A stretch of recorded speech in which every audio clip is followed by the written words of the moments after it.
Olá, meu nome é Isabelle, eu sou tutora à distância na graduação em Pedagogia do consórcio CEDERJ.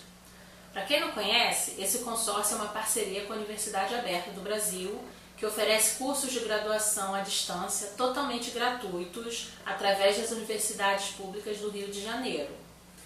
O meu objetivo nesse vídeo é compartilhar um pouco da minha experiência com vocês, falando sobre como é esse curso de educação à distância e de que maneira se dá o desenvolvimento da aprendizagem dos alunos. Com isso, eu pretendo que vocês vejam a maneira como um curso à distância foi implementado e como é o desempenho dos alunos desse curso, pois isso pode ajudar muito vocês no momento que forem planejar o seu próprio curso online, principalmente se você ainda não trabalha com design instrucional, mas está estudando para isso. Vamos lá? Primeiramente, quero falar um pouco sobre os objetivos do curso. O objetivo da graduação em Pedagogia é formar professores para atuar na educação infantil e no ensino fundamental. Dentro desse contexto, temos a disciplina da qual sou tutora, que se chama Literatura na Formação do Leitor. Simplificando ao máximo, o objetivo dessa disciplina é que o aluno aprenda a trabalhar com a literatura em sala de aula, de acordo com a proposta do material didático do curso. Esse curso é semipresencial.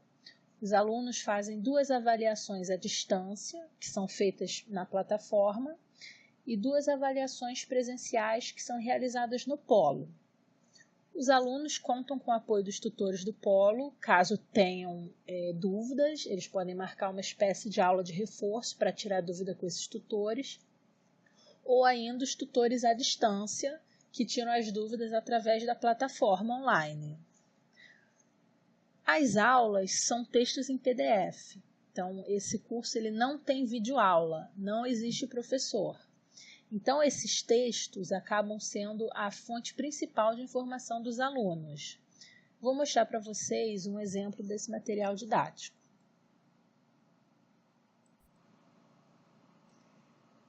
Então vocês estão vendo aí algumas páginas de um desses textos. Como vocês podem perceber, tem uma figura ocupando um espaço considerável da página e não tem muito texto escrito, né? Isso permite uma visualização mais simplificada e menos cansativa para o aluno. São textos curtos, né? Cada aula tem geralmente de 15 a 20 páginas com muitas imagens, né?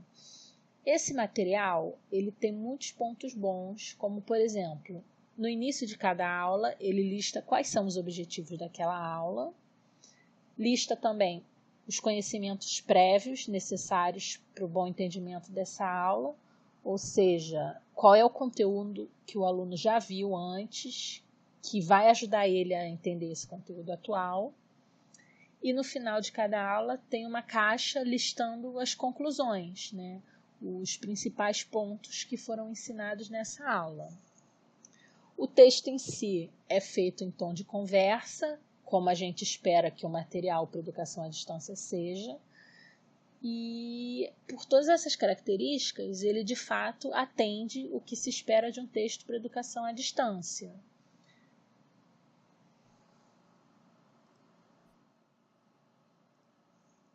O ambiente virtual de aprendizagem, como já mencionei, é o Moodle.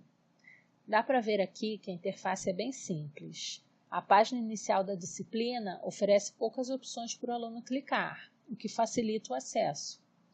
O importante para a gente é o cronograma, onde o aluno vê quais são os textos de cada semana e quais são os dias que vão ser as avaliações.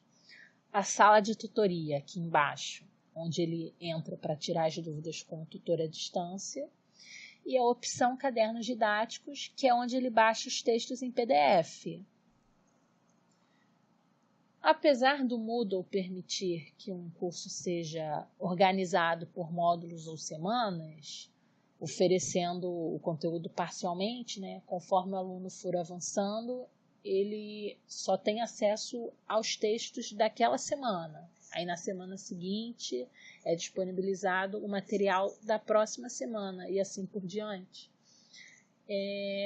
Esse curso não utiliza esse recurso. Então aqui o aluno tem que baixar o cronograma em PDF para ver quais os textos de cada semana, depois ele baixa os textos e ele mesmo tem que lembrar de verificar qual é o texto de cada semana, o que dá uma margem de erro para ele ler textos a mais ou a menos, caso ele se confunda com o cronograma. Essa opção exige que o aluno seja mais independente e que ele organize seu próprio estudo, porque ele toda hora tem que voltar ao cronograma, ao invés de seguir um fluxo linear, né, caso o curso fosse fragmentado semanalmente. Então, é uma opção do curso agir dessa forma. Os recursos que são utilizados todo semestre são basicamente o fórum e a ferramenta tarefa. A ferramenta fórum só fica disponível quando um fórum está ativo, o que só acontece 2 vezes por semestre. Então, fora desse período, o aluno que clica nessa aba não visualiza nada, pois o fórum não está disponível, como vocês conseguem ver aí. Na aba Avaliações, é onde as avaliações à distância ficam disponíveis, também apenas 2 vezes por semestre. Então, o aluno clica nessa aba e aí ele pode baixar essa avaliação, que é um documento de Word contendo várias perguntas que ele pode responder em outro momento, em outro dia. E quando esse documento estiver todo respondido, ele entra na plataforma para enviar virtualmente. Então, já podemos perceber que o aluno desse curso ele tem poucas ferramentas disponíveis na plataforma, né? Basicamente, é só o fórum e essa tarefa, como eu falei. Então, isso acaba desmotivando que esse aluno acesse a plataforma regularmente, né? Pois as únicas razões para ele acessar são basicamente para baixar o cronograma na primeira visita e baixar o material didático em PDF. E se ele baixar todos os PDFs logo na primeira vez que ele entrar, ele basicamente só vai precisar entrar na plataforma de novo na época que for fazer a avaliação à distância, né? Ou ainda quando o fórum ficar disponível. Se é que ele volta a acessar, pois nessa disciplina é possível ser aprovado sem fazer essa avaliação à distância, né? Caso o aluno consiga tirar uma nota alta apenas na avaliação presencial. E o fórum, pior ainda, porque o fórum ele dá apenas uma pontuação extra. Então, quem não participa não é prejudicado. E como a pontuação é extra, muitos alunos não se sentem motivados a participar. Então, assim, a falta de teor multimídia torna esse curso menos dinâmico e menos motivador, né? Como não há videoaulas nem uso de outras ferramentas, o aluno pode muito bem concluir o curso sem interagir com ninguém, seja aluno ou tutor. E isso é um problema muito grave, pois muitos alunos leem o material didático e não compreendem muito bem determinado conteúdo. Mas como eles não se comunicam com os tutores, eles não nos dão a oportunidade de esclarecer esse erro, né? Então, quando o aluno faz a prova, a gente vê pela maneira que ele escreveu que ele não entendeu muito bem. Por mais que a gente corrija a prova inserindo comentários, o aluno só tem acesso a essa prova depois que ele é aprovado na disciplina, pois a prova só retorna ao polo no fim do semestre letivo. Então, o aluno que não procura o tutor não fica sabendo o que errou nem por que errou. E assim ele perde a chance de aprender determinado conteúdo. Sem falar que tem alunos que falam com toda sinceridade que não possuem tempo para ler o material didático. Então, eles acabam indo fazer a prova sem saber a matéria, né? Acabam chutando, né? Acertam algumas coisas na sorte, outras nem tanto, e aí nunca tem a chance de aprender realmente determinado conteúdo. Então, o que devemos pensar sobre esses alunos? Quando a gente pensa qual é o público-alvo de um curso, devemos levar em consideração um certo estereótipo do estudante brasileiro? Afinal, no país do futebol, o aluno geralmente não estuda, não gosta de ler nem livros de ficção, muito menos livros de estudo. Se a gente aliar esse estereótipo ao perfil do aluno de educação à distância, que geralmente é um aluno que já trabalha, chega cansado em casa, nem sempre tem energia para estudar, fica uma situação preocupante, né? É claro que não são todos os alunos assim, pois muitos alunos de diferentes perfis se matriculam no mesmo curso. Mas acontece que o curso acaba sendo planejado apenas para um tipo desses alunos. Então fica essa problemática no ar. Se for planejado um curso tendo em vista os alunos mais dedicados, os alunos que não se dedicam acabam ficando para trás. Mas se um curso for totalmente planejado para os alunos que não se dedicam, ele acaba não sendo motivante para os outros alunos, pois fica um curso parado, monótono, nada desafiador, que não oferece nada além do mínimo. Então, o estudo do público-alvo é uma questão bastante complicada. Por isso é interessante, sempre que possível, realizar pesquisas para coletar informações a respeito do público-alvo. É importante a gente ter dados mais exatos para poder planejar o curso a partir desses dados. Então, a etapa da análise contextual, em que deve-se estudar o perfil do público-alvo, é fundamental para o sucesso ou não de um curso, pois este deve ser desenvolvido de acordo com as características desses alunos. No meu caso, que o curso já foi implementado, cabe analisar a diferença de desempenho atual versus o desempenho desejado de um determinado público-alvo, ou seja, o desempenho previsto nos objetivos do curso, que é o que o aluno deveria saber após concluir o curso, versus o que ele de fato aprendeu ao longo do curso. E para a gente poder analisar o que o aluno de fato aprendeu, nada melhor do que analisar a produção escrita desse aluno, que pode ser o que ele posta no fórum ou, principalmente, a avaliação formal, que é o documento onde o aluno registra a sua aprendizagem. Se o aluno consegue reproduzir os conteúdos do material didático, ele mostra que compreendeu o que foi lido e, portanto, a aprendizagem foi efetivada. Por outro lado, se o aluno não consegue reproduzir o conteúdo do material didático, isso sugere que ele ainda não aprendeu aquele conteúdo determinado. Então, uma vez que tenhamos visto o que os alunos escreveram nos fóruns e nas avaliações, podemos pensar com mais exatidão na análise do desempenho atual versus o desempenho desejado. E é essa reflexão que nos permite avaliar a efetividade de um curso como um todo e, portanto, pensar em novas soluções educacionais para melhorar o desempenho dos alunos.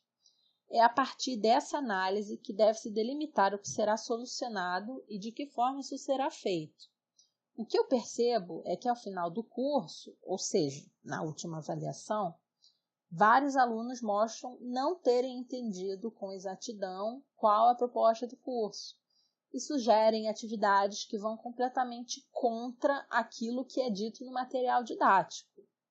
Isso sugere que eles não aprenderam efetivamente o que o material se propunha a ensinar. Agora, eu realmente não sei se eles leram e não entenderam ou simplesmente não leram o material. E esse é um ponto fraco da educação à distância, pois eu não tenho como saber com certeza quais os alunos que leram os textos, porque eu não tenho um controle real sobre isso. Vai da consciência de cada aluno. Agora, a partir dessa avaliação do desempenho dos alunos, vamos repensar a análise contextual. Se temos alunos desmotivados, na análise contextual, o designer instrucional poderia propor como motivar os alunos, quais os recursos midiáticos mais adequados para isso, ou ainda, como a instrução deveria ser fragmentada e sequenciada no material didático e na plataforma, de maneira para facilitar a aprendizagem. Além do fator motivacional, uma coisa a se pensar quando se planeja o conteúdo do material didático é a sua pertinência quanto aos objetivos do curso. O que o aluno daquele curso realmente precisa aprender para sua futura prática profissional? Em outras palavras, o conteúdo do material didático é fiel aos objetivos do curso? pois o excesso de aprofundamentos e detalhes atrapalha o aluno a absorver o básico, que é o que ele de fato necessita aprender para usar na sua prática profissional. Vou dar um exemplo de uma situação que eu percebi nos meus alunos.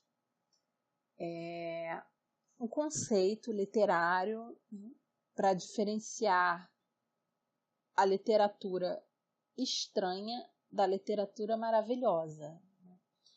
Essa diferenciação, nem eu que cursei letras tive aula sobre isso na faculdade. Foi uma coisa que eu vi especificamente no meu grupo de pesquisa, porque a gente trabalhava com literatura fantástica. Por isso foi necessário estudar a respeito. Então é uma coisa que não estava na graduação de letras por si só. Então, por que o pedagogo precisa aprender a diferenciação desses dois conceitos? Ele vai explicar para o aluno qual é a diferença?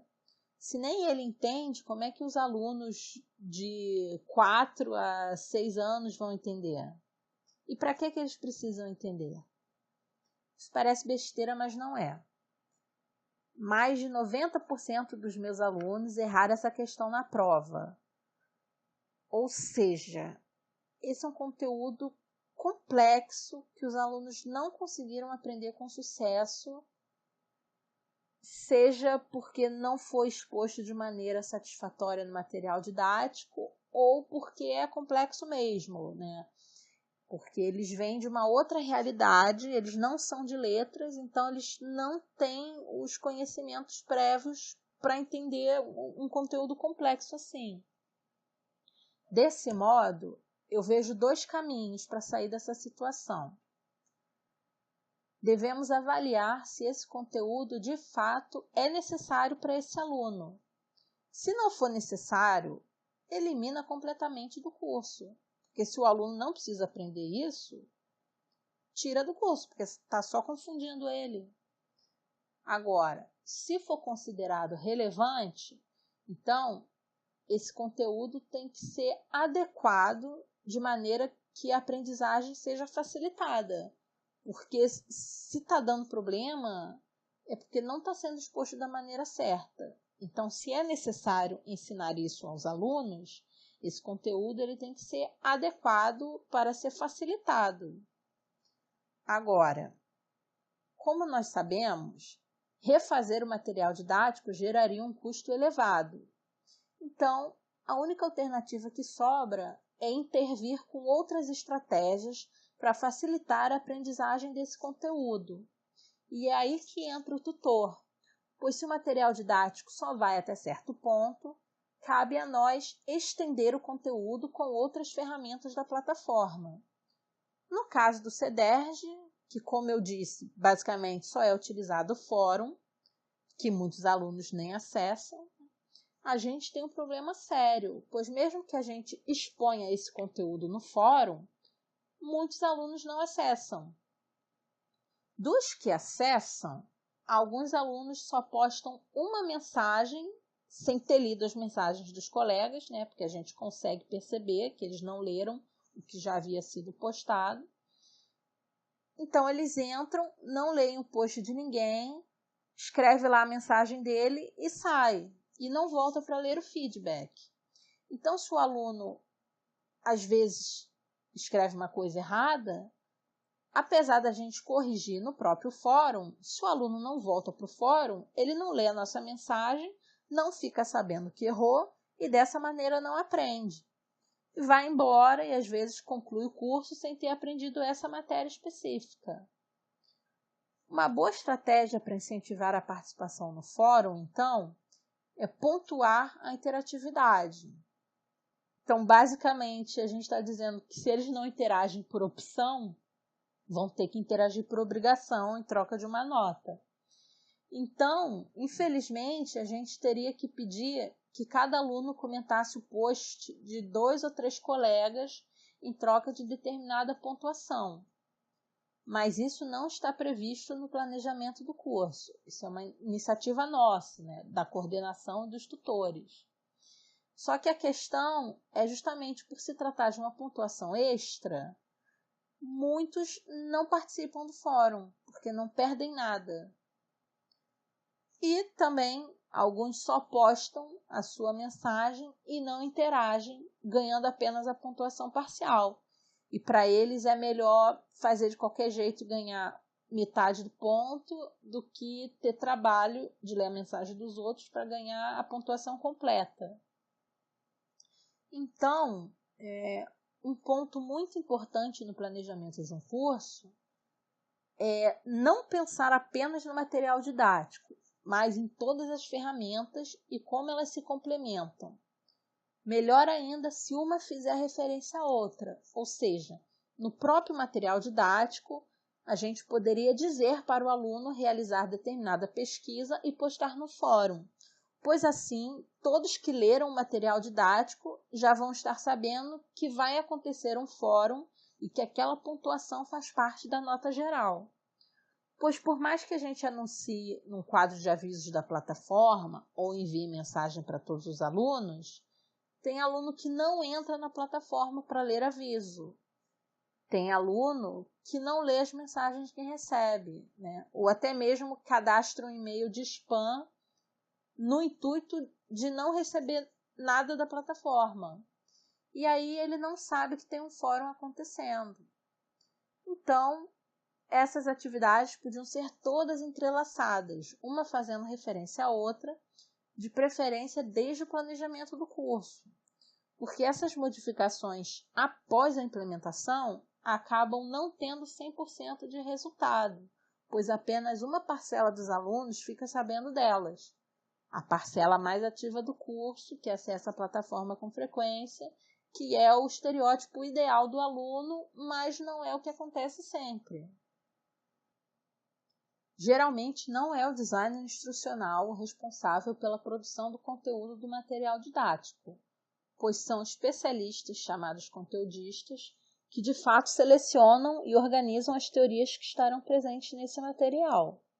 Mas é importante que o designer atue junto com os conteudistas, cuidando para que o conteúdo produzido de fato atenda aos objetivos do curso. Do contrário, os conteudistas podem acabar enchendo o material de conteúdos não tão relevantes que apenas dificultam a aprendizagem do básico. Então, é muito importante que o designer atue como ponte entre todos os profissionais envolvidos no projeto de um curso. Durante a fase do desenvolvimento do curso, o design deve se perguntar se os conteúdos e produtos em desenvolvimento estão de acordo com o plano instrucional que foi delimitado na fase de análise, ou ainda se esses conteúdos e produtos podem ser mais bem elaborados antes de serem implementados. Embora possam ser realizados testes para tentar avaliar a eficácia dos métodos instrucionais antes da implementação do curso, obviamente os dados não são tão concretos como após a implementação real do curso, pois aí verificamos o desempenho e o feedback dos alunos. Depois que a implementação é feita, uma forma de averiguar se os objetivos de instrução estão sendo alcançados de forma efetiva pelos alunos é, como eu já disse, através das provas e avaliações do curso, pois nós, tutores, damos notas para os alunos de acordo com o nível de aprendizagem que eles expressam por escrito nas avaliações. Então, é essa avaliação que é usada para verificar o quanto aquele aluno aprendeu ou deixou de aprender. A partir do resultado dos alunos, conforme as notas se mostram mais altas ou mais baixas, podemos ponderar se a instrução está sendo realmente corretamente aplicada? O aluno está conseguindo acompanhar os conteúdos conforme esperado? Uma maneira interessante de verificar se a aprendizagem está sendo eficaz é, logicamente, analisar o desempenho dos alunos não só nas avaliações, mas também nos fóruns e demais ferramentas que ele utiliza num curso. É a análise do desempenho do aluno que, por sua vez, nos leva à avaliação do curso como um todo, para propor novas estratégias a serem implementadas em outro momento. Se o desempenho dos alunos não parece bom, então o objetivo de aprendizagem não foi alcançado por parte dos alunos. Nesse caso, devemos nos perguntar: o que é necessário para que essa instrução seja mais bem aproveitada? De que forma os materiais e conteúdos didáticos poderão ser melhorados nas próximas implementações? O resultado de aprendizagem dos alunos deve ajudar na revisão dos conteúdos e na melhoria dos materiais produzidos e implementados. Enfim, essas são questões que foram surgindo durante a implementação de um curso, conforme eu fui percebendo o que os alunos de fato estavam aprendendo e o que eles não conseguiam aprender. Então, essas situações são muito importantes para quando a gente vai pensar um curso desde o início, ou mesmo repensar um curso para propor atividades de apoio ou para complementar o material didático. Eu espero que o que eu tenha abordado aqui realmente ajude você a pensar a estrutura do seu curso em todos os detalhes, antecipando todas essas dificuldades que podem vir a surgir durante a implementação. Seja você profissional do design instrucional ou apenas estudando para entrar no ramo. Obrigada a todos pela atenção. Até mais.